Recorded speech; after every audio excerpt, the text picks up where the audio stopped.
Good evening, everyone. Thank you for coming. Thank you, Doris. It's a privilege to introduce our speaker, who's a friend of mine. He's one of the leaders in Israel's battle of the mind, the intellectual battle for survival. We all know that Israel faces military threats. It's also threatened in the areas of law and in the media as its enemies attack its very existence. Some of those enemies are worldwide, some are in Israel itself. Professor Sion is one of the commanders in Israel's fight against those who would seek to delegitimize it. Professor Zion's got a law degree from Hebrew University in Jerusalem. He's got a PhD from Cambridge University. He spent he was in the IDF and a lieutenant colonel, and he spent 17 years as a judge in Gaza, where he was able to observe enough that he could warn Prime Minister Shamir, whom he advised, and Shamir was one of perhaps the strongest of Israel's prime ministers in his history. He warned Prime Minister Shamir of the upcoming intifada as he sensed something was amiss. Professor Sion also is on the board of directors of many of Israel's largest corporations. He's an instructor of law, and his most important venture now, the latest one he's doing, is at the Ariel University Center. Ariel is about to be a full-fledged university. It's about a month away. It is in Samaria. It is controversial because it is across the Green Line. We know it's not in occupied territory, it's not in disputed territory, it's in liberated territory. But there are many people who object to the university simply because it's there. At Ariel University Center, soon to be Ariel University, Professor Sion has founded and is now the chairman of the Center for Law and Mass Media, which is focused on defending Israel from legal assault and from the assaults in the mass media and coming up with strategies to combat it. He has held annual conferences there. He's doing another one. This is a very, very important intellectual center and think tank.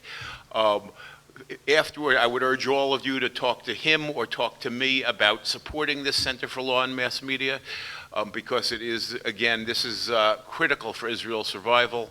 With that, it's my pleasure to introduce Professor Abraham Sion.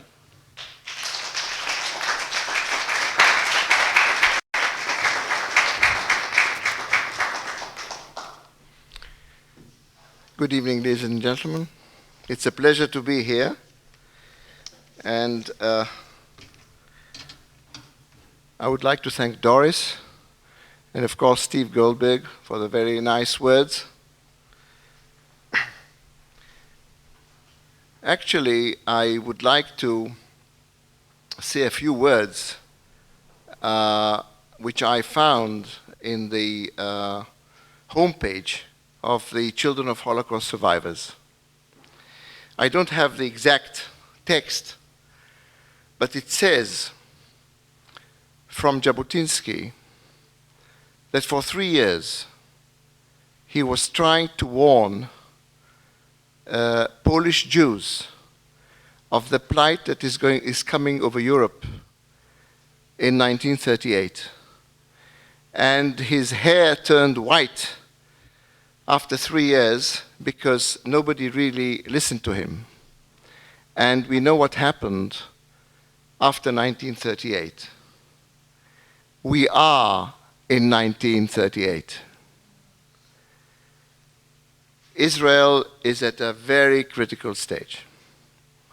I would say that our situation after 63 years is not much better than it was in 1948.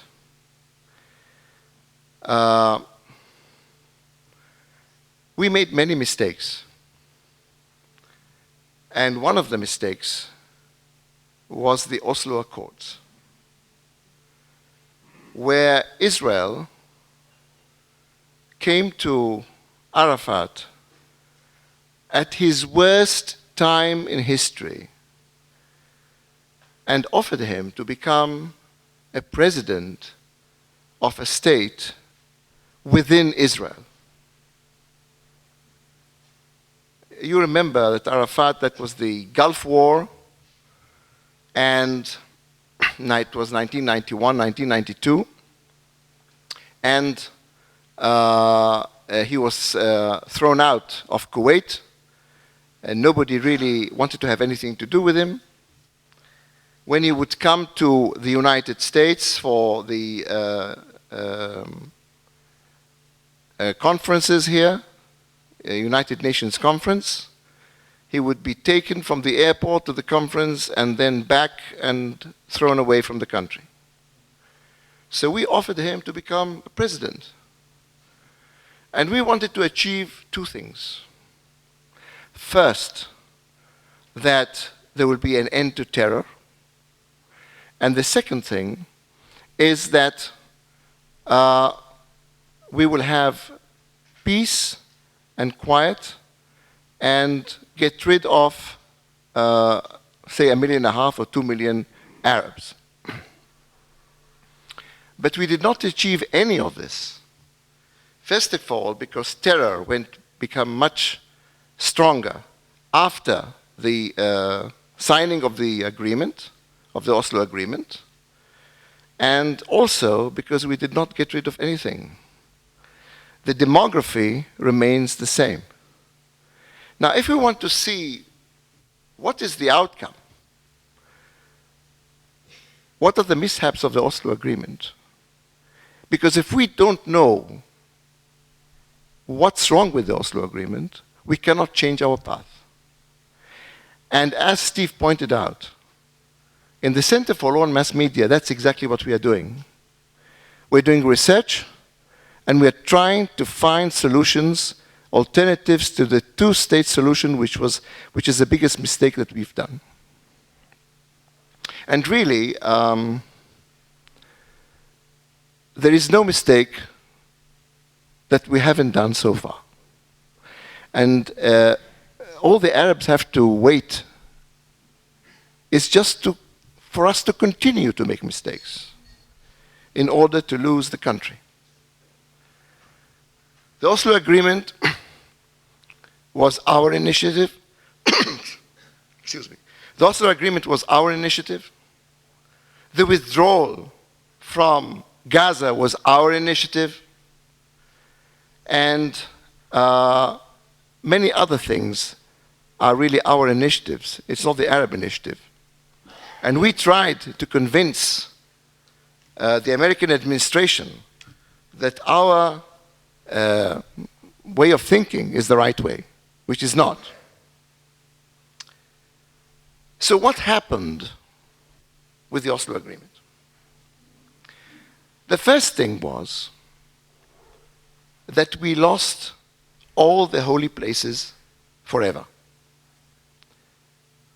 When, for 2,000 years, when Jews were thinking about the return to the homeland, they were not thinking about Tel Aviv, they were not thinking about Netanya or Beersheba. They were thinking about the holy places, and mostly about Jerusalem, and Bethlehem, and Hebron, and Shechem. These were the places that we were yearning to go back to. And suddenly, a Jewish state gives it up. And to whom? To a nation that we created. There was no Palestinian nation. All the cultural, economical institutions in Palestine were Jewish. The Jerusalem Post and the Jewish Agency for Palestine, these were all Jewish institutions. There was no Palestinian, there was no Palestinian state. And suddenly, people who are 4,000 years old, 5,000 years old, Jerusalem being their capital, suddenly give up to someone who was created maybe 60 years ago, even less. So this was one big mistake that we've done. The second thing was that by Going through this agreement, suddenly Israel became Goliath, and the Palestinians became David, and they were the underdog. They were the ones that the world had to protect from the Israelis, while Israel is in a ghetto surrounded by 200 million Arabs. So when our struggle was against the Muslims and the Arabs, we were the underdog. Suddenly we became Goliath, and you can see the shift in treating Israel from looking at it as a victim to looking at it as an aggressor. This would not have happened if it weren't for the Oslo Agreement. The third thing was that for the first time, many Israelis and Jews around the world started looking at Israel at a countdown. In other words, the question was not whether Israel is going to stay forever, but the question was how many years Israel is going to last. I can tell you that since the Oslo Agreement, there has been a trend in Israel to get a second passport. This is very Jewish. When they feel insecure, we try to find places where a haven that we can run to. I remember once I was in Switzerland, and I was on a train, and I met a lady, and we started talking. I never saw her before. She said she was from Rhodesia, and that she left Rhodesia when the blacks took power. And she told me something which was at the time very interesting. She said, you know, when I left Rhodesia, when the Jews started to leave Rhodesia, then I knew I was in danger. They know when they are in danger. So, this is one thing which is very important in the struggle. In other words, a country can topple down not by means of weapons, but by how strong you are to keep going amongst all the hazards that you have around.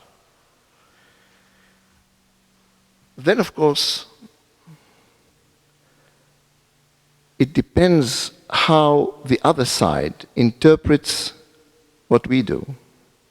The other side did not see it as being appeasement of the Arabs. It was not translated as something that showed power.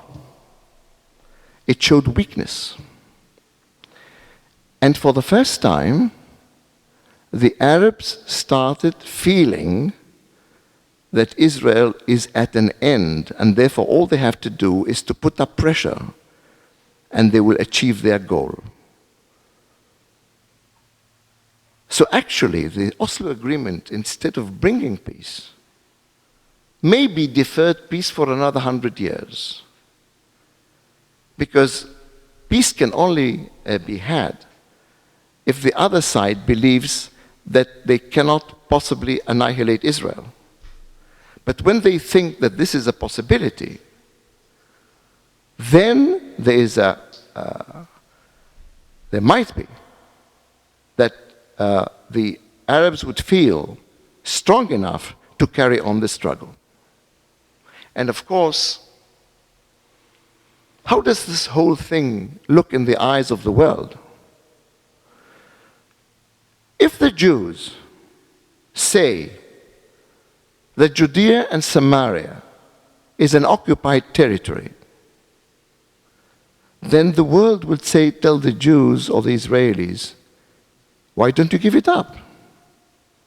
If it's not yours, just get out of there.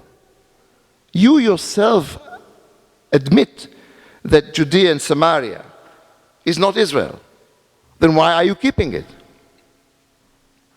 Suddenly, peace is not an issue. The issue is two-state solution. Nobody is talking about peace today. Nobody even believes that peace is possible.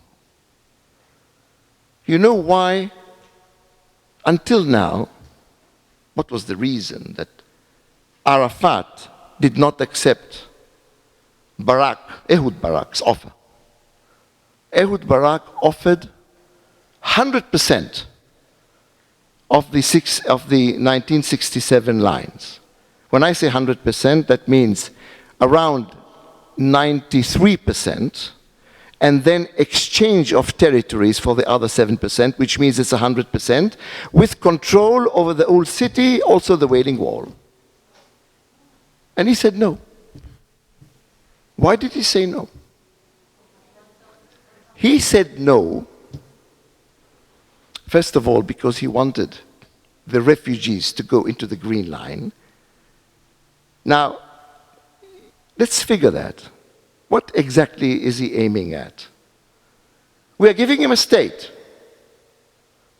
And remember, Israel was the only country in the world who offered the Palestinians a state.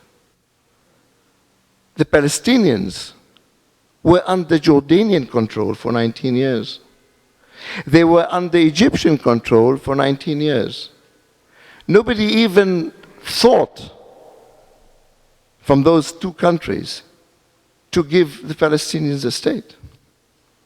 Not only that, but Jordan annexed the West Bank to be part of Jordan, and nobody accepted that except for Britain and Pakistan for their own reasons. But even the Arab League, even the Arab countries did not accept that. And the West Bank was never Palestinian, there was never a Palestinian state. And yet Arafat refused because he wanted the refugees not to go to his country.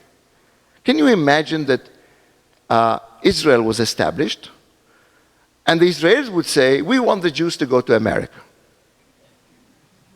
It's the same thing. And when this happens, this is the delegitimization, sorry for the word, of Israel.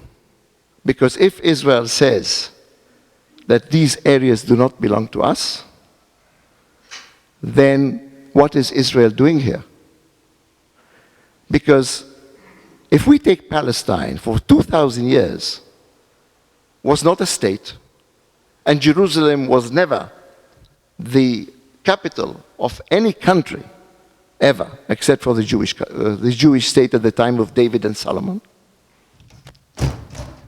If we take this into consideration, then, thank you. If we take this into consideration, then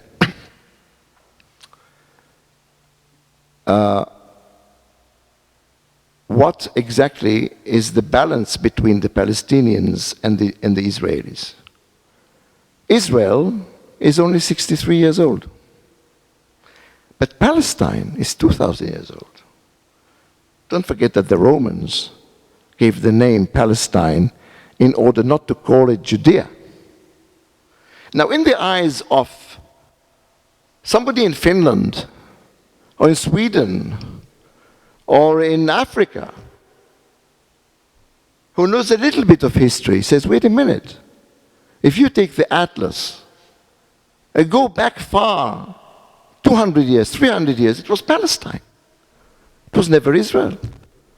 So Israel is the new state, and Palestine was the old state. Therefore, the Israelis took it from the Palestinians. And you won't believe that the Palestinians now are saying that they are descendants of the Philistines who fought David at the time.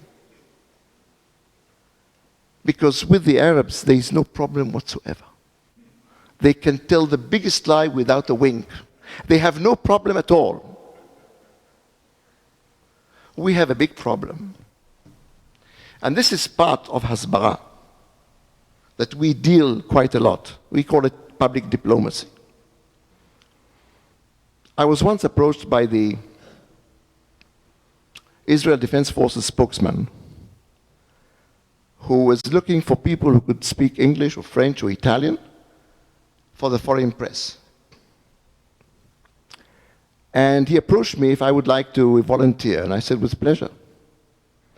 But then we started talking on the phone. And there was, at that time, the Eldura case, you know, of the boy who was killed in a crossfire between the Israelis and the Palestinians. And of course, Israel was the first to admit that Eldura was killed by our bullets. So he asked me, what do you think about it? And I said this was a grave mistake. He said, why? I said, are you sure that this happened? Can you be 100% sure? He said, there is no 100% sure. Then I said, then why admit if it's not 100% sure?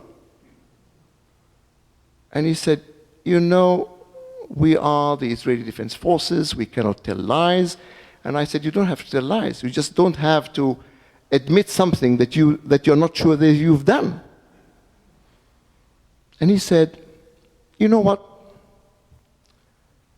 I don't think we'll need your services.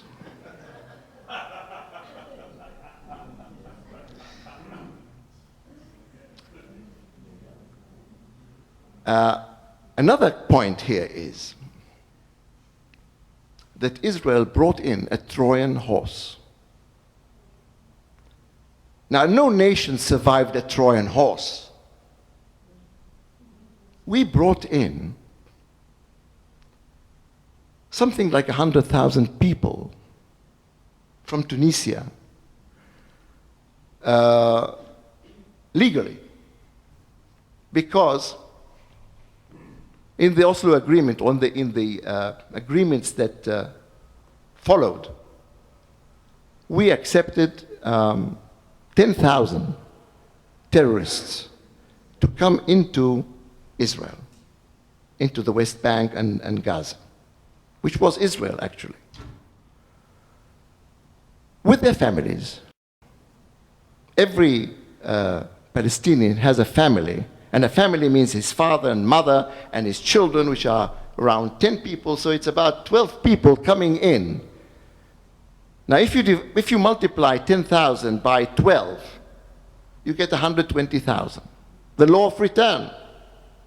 They all came in to a country which has no borders. There were no borders. And they were allowed to carry weapons. And they used to make the tours in armored cars together. 2 or 3 Israelis and 2 or 3 Palestinians. At some time, they used to have coffee in the morning, and the Palestinian would take his gun and shoot the Israeli. Just like that. And it happened once and twice. And they stopped these tours, these car tours. But I'm trying to show that we brought in not just a foreign army, but terrorists into Israel with no borders. So what happened soon after that is that people were blown up in buses, in cafes, in cinemas, and other places.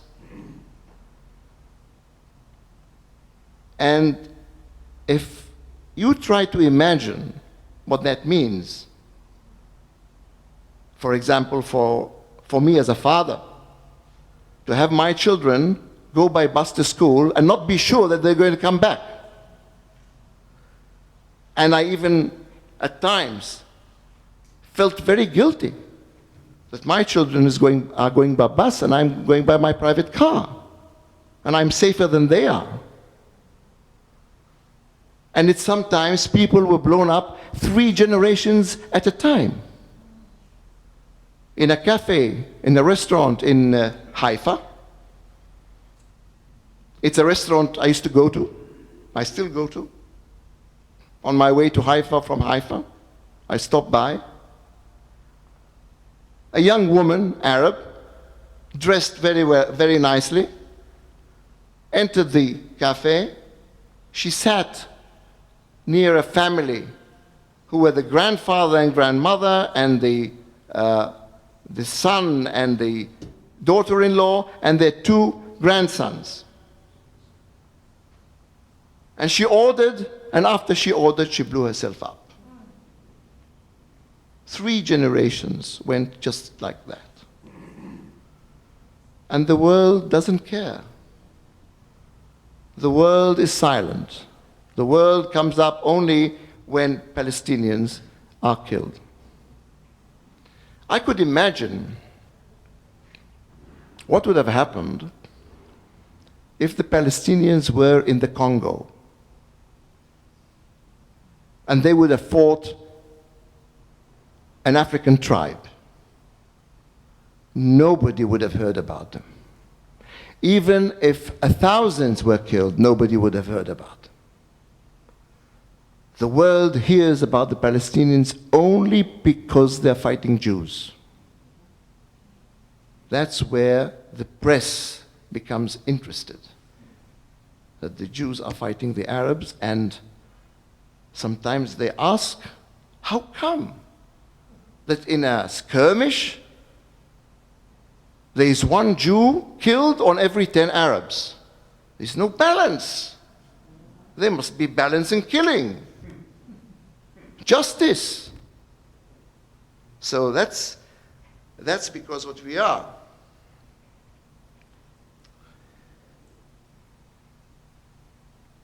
And as I say, the Oslo Agreement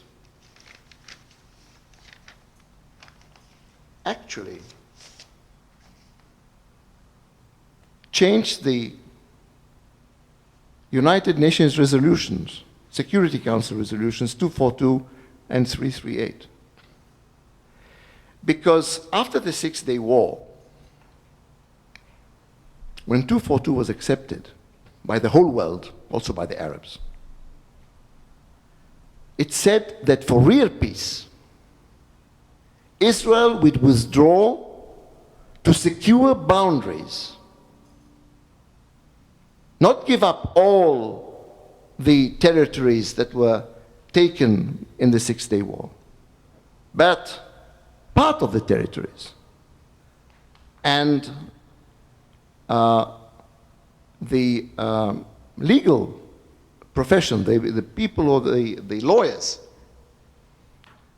have written that again and again there was an attempt to have this 242 apply to all territories. But it said territories and not the territories or all the territories. Now we withdrew from all Sinai. And we withdrew from parts that we had from Jordan. So we actually gave up more than 85% of the territories that we captured. Nobody even thought that we should give up all Judea and Samaria. And there was nothing said about the Palestinian state in the 242 resolution. When we came over and offered to make peace with the Palestinians, we actually gave up our right on 242 and 338. And this was another mistake, I would say. But not only that, the moment our struggle was against the Palestinians, we lost a lot of contentions that we had. For example, exchange of civilians and exchange of, say, confiscation of lands or of property. What I mean is, all wars, every war, has exchange of population. You know, at the Second World War, many Germans were expelled from Poland. Many Polish were expelled from the Ukraine. These are things that happen at wars. At war, when there was war between Turkey and Greece, there was the exchange of population. Many Turks who lived in Greece were expelled to Turkey, and many Greeks who lived in Turkey were expelled to Greece. Only here they speak about the refugees. In Israel, there are 6.5 million Jews, out of whom 6.2 million are refugees. Actually, all the Jews are refugees. And half of them are refugees from Arab countries who left their property much more than the property that the Arabs left when they fled Palestine at the time of 1948 war. So when we have a struggle against the Arabs, we can put that up.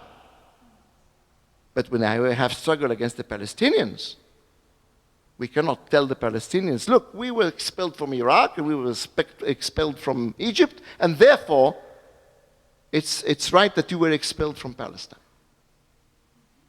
Actually, the struggle is not between Israel and the Palestinians. The struggle is between the Jews and the Arabs. Because if we don't see it this way, and we make peace, say we managed to succeed in making peace with the Palestinians, supposing. Now, who are the Palestinians? Suddenly you have Hamas, who say we don't recognize this agreement. And you try to appease the Hamas and make more concessions, and then the Hezbollah comes and says, look, we don't accept it. And after the Hezbollah comes the jihad, and after the jihad you have other terrorist organizations, and you have Iran, and you have other places, and you don't finish with it. I mean, it's impossible to come to any agreement that will end the conflict. When a few years ago, Mahmoud Abbas, who is the so-called president of the Palestinian Authority, was asked, if you get everything you want, everything you name, you get, is this going to be the end of the conflict? And he said, no. Nobody can end this conflict. The conflict has to do with a sacred land that the Arabs can never give up. So when people, an Israeli government, which was liberal Israeli government, thought that by establishing a Palestinian state, the conflict is going to come to an end, it was a mistake. It's actually a religious war. And with a religious war, you never end it. Not in our generation. Now, I'm not trying to be so pessimistic. I'm not trying to be so pessimistic because I'll tell you why. I believe that in the end, not in my generation, there will be peace. But that is only when the Arabs will accept a Jewish state in the Middle East. This is not going to happen now. It's not going to happen in the next generation. But it's going to happen in the end. And if you see the history of the world, if you see the wars between Norway and Sweden, which lasted over 200 years, and between France and Germany, then you say, even between the worst enemies, peace will come in the end. But it won't happen now. And if it won't happen now, let's see what we can do.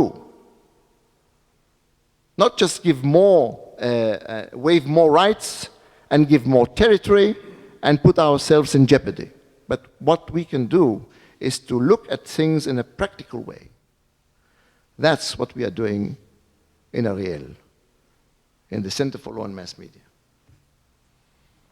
We're trying to figure out the hazards, and we're trying to look forward in the next 10, 20 years to see what are the problems that should be tackled and should be known today.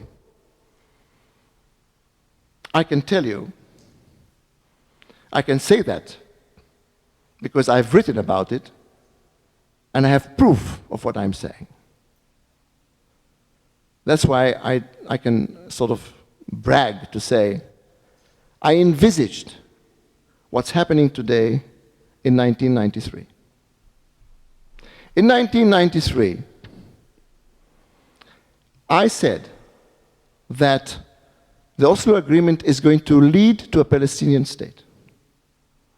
Nobody believed me. They thought that I was talking nonsense. And some of the members of parliament, Israeli Knesset, asked Shimon Peres at the time, in the beginning of 1994, things are being written. I wrote in the papers at the time. I also published a pamphlet. And he was asked, they say that this is going to lead to a Palestinian state. Is that true? And he said, no. This is impossible. You know why? Because we won't agree. And a Palestinian state cannot be established without our consent. Now you can see how naive this was, to think that a Palestinian state requires the consent of Israel, and without the consent of Israel, there will be no Palestinian state. So the question is, what's going to happen in the next 20 years? Now we have Iran, we have Turkey, and we'll have many other hazards. But the core of the problem is the Palestinian problem. In other words, the struggle on the same land by two nations. One nation who was actually the owner of this land, and not only the owner, but also they were promised the land. Now, when I say promised the land, I can tell you that we cannot disregard the Holy Scriptures. Israel never made a big case about it. But if you go all over the world, and I really like to go to churches in Europe, for example, wherever I go, if I see a nice church, I just go in. Even in the Vatican, the Bible is open on a high stand. And in the Bible it says it's the land of Israel. And when you turn the pages, you see Israel on every page. So when you speak to the Christians, when you speak to the cultured world about the Bible, about the promised land, they understand. The trouble is that we never make an issue out of it. But the Arabs do. The Arabs say it's their land, and their land was confiscated, and they are the victims, and they were thrown out, and our public diplomacy is very poor. I was involved in politics. I didn't want to go to the Knesset, but I was involved in politics. I was a member of the Central Committee of the Likud Party. And the trouble is that even the Likud and Israel Beitenu, that's the right-wing parties, never really thought that Hezbollah is important. And I can tell you that out of $100 billion, which is the budget of Israel per year, only 10 million goes on Hezbollah, on PR, on explaining the situation. And therefore, this has to be changed. I'm working on it, but it's taking time. I've spoken a number of times to the foreign minister, and he says, you're right, we have to change the situation, we need more money, and so forth.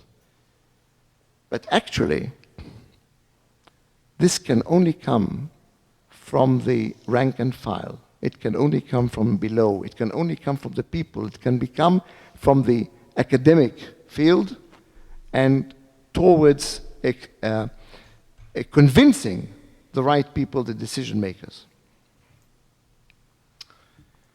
And actually, we are having a conference on the 2nd of April, as Steve stated. And the reason for the conference are actually 3 items. One of them is the Supreme Court. In Israel, the Supreme Court has unlimited power, not alike any other country in the whole world. I mean, in the Western world. No, I think in the whole world, because in totalitarian countries, the courts really have no power. But in a democratic country, the Supreme Court has enormous power in Israel, and this is something that has to be also changed and investigated. The other thing is the alternatives to the two-state solution, which is the main theme, and this is actually something that we are trying to carry on in the future to bring a change in public opinion, also not only in Israel, but also in the Western world and particularly in the United States. And that's what I'm here for, to explain this, that there are alternatives to this two-state solution. I'll tell you what I think. And it's not new. The country of the Palestinians can only be Jordan. Because Palestine, by the Balfour Declaration, included the West Bank, west of the River Jordan, and east of the River Jordan. What Britain did sometime in 1922, that it decided to tear out from Palestine, to tear out Jordan, which was about 70% of the territory. 80% of Jordan are Palestinians. So it's a matter of time that the Palestinians will take over. And when they take over, then there is a home for the Palestinian people. This is also one of the mistakes that we've done at the time, when we helped Hussein, King Hussein, to overcome Black September. Because at that time, the Palestinians were about to take over. And it's only our tanks who came to the border that did not make this happen. So Jordan is Palestine.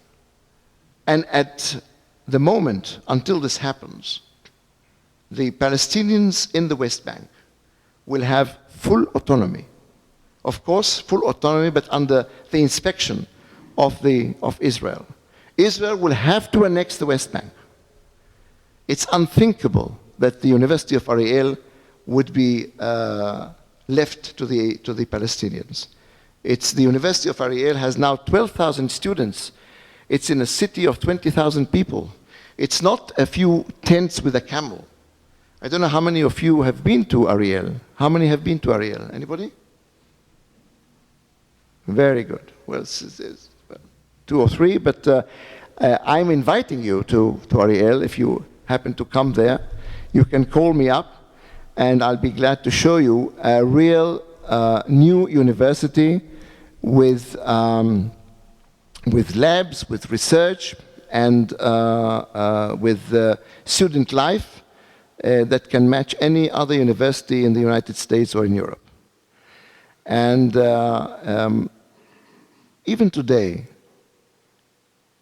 even at the time that Ariel is a high standard university, we are having problems with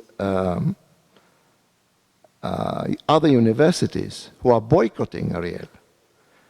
I had an experience a month ago when a colleague of mine was registered in a conference in Germany. And after some time, he received a letter saying that he cannot take part in the conference because he lives in Ariel, and Ariel is an occupied territory. Now, this is fantastic. So he showed me the letter, and I answered them and said, it's amazing that a German university in a German territory is preaching Israel about occupation. After some time, he received a letter saying that he can participate in the conference. But the whole thing was ridiculous in a way of occupied territory and boycott. I am very hopeful, and I think that